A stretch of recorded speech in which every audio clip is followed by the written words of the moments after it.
Story title: The Final Wish. Be careful what you ask for. The lantern was ancient twisted metal etched with symbols no man should understand. Elias found it buried beneath the sand while fleeing through the ruins of Zar'ak, a forgotten city cursed in whispers.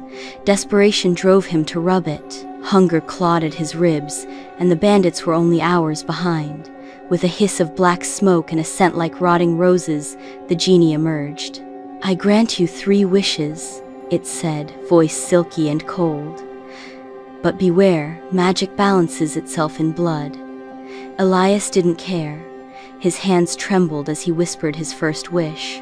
"I wish for enough gold to live like a king." The genie smiled. Done. That night, he awoke in a palace. Gold dripped from the walls, silk sheets cocooned him, and servants bowed at every breath. But outside, the city burned. The kingdom's treasury had been emptied, replaced with his. Famine gripped the land. His gold came at the price of thousands. Elias stared at his reflection. He was a king, yes, but of ash and bone. "I didn't ask for that," he growled. "You asked for gold," the genie replied. "You never said how." He held back his second wish for weeks. But wealth could not silence guilt, nor the whispers of the dead. One night, haunted by the cries of starving children, he screamed into the void. "I want them all back. Everyone who died, bring them back." The genie's smile never faltered. "They are back." And they were every one of them, but not as they were.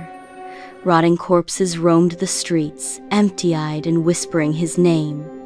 Their hunger was unending. Elias watched his servants torn apart by grinning maws. The dead had returned, but not their souls. "You tricked me," he howled, cowering behind gold-encrusted doors. "I only grant what you ask," the genie said. "You should choose your words carefully." Now there was only one wish left.